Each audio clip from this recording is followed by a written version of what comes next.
Samantala, pinaiimbestigahan ng Presidential Communications Office sa DOJ ang ilang social media account na nagpapakalat ng maling impormasyon tungkol sa kaso ni Senador Ronald Bato de la Rosa. Yan ang report ni Clazel Pardilla. Inendorso na ng Malacanang sa Department of Justice ang 4 na Facebook account na nagpakalat ng fake news sa umano'y pagpigil ng Korte Suprema sa posibleng pag-aresto kay Senador Bato de la Rosa. Pinasusuri ng Presidential Communications Office sa DOJ ang mga account na Kachismes, Buok Trivis, Krista De Mora at Lenny Kiers o Lini Quirong para sa posibleng pagsasampa ng kaso. Sa investigasyon kasi ng PCO Anti-Fake News Desk, walang katotohanan ang kumalat na mga post na nagsabing opisyal lang pinigil ng Korte Suprema ang pag-aresto o pagsuko kay De La Rosa sa International Criminal Court. Paglilinaw ng PCO, tinanggihan ng Korte Suprema ang petisyon ni De La Rosa para sa temporary restraining order. Ginamit pa umano ng mga nasabing account ang mga litanyang just in, breaking news at landmark ruling upang magmukhang lehitimo ang ulat. Babala ng PCO, papanagutin ang mga nagkakalat ng fake news na posibleng maharap sa paglabag sa Revised Penal Code at Cybercrime Prevention Act. Pinabulaanan ng Malacanang ang aligasyon na si Pangulong Ferdinand na naharap sa kasong pandarambong kaugnay sa manumayang flood control project. Yun po siguro ang nais niyang iparating at ipapaniwala sa mga kababayan natin.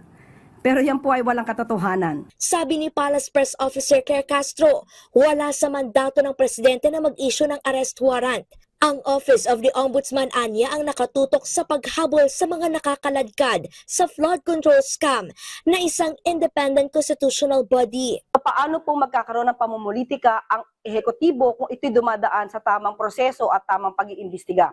Tandaan po natin ang Ombudsman po, ang Office of the Ombudsman ay hindi po hawak ng Pangulo. Independent constitutional body ito. Pinalagan din ng giit ng Malacanang, hindi ito politically motivated. Nakaraang taon pa anya lumitaw ang pangalan ni Estrada sa investigasyon ng Kongreso at Independent Commission for Infrastructure ukol sa flood control scam. Wala pa pong binubuo na majority sa pamumuno ni Senator Alan Cayetano ay mayroon na silang mga issues na kinakaharap.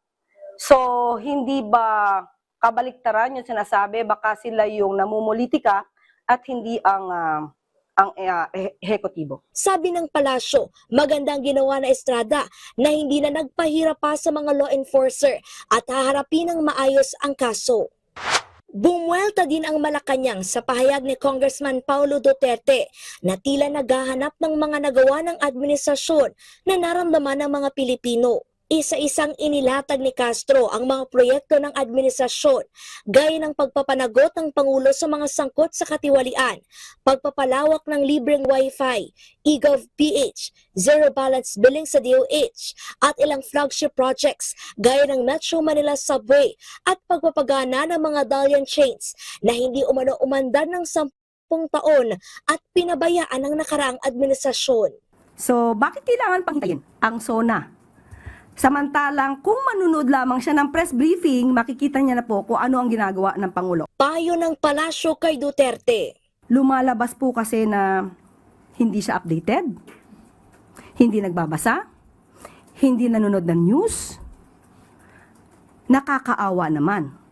Nabubuhay sa dilim, nabubuhay sa fake news, nabubuhay sa sariling imahinasyon. Clazel Pardilla para sa Pambansang TV sa Bagong Pilipinas.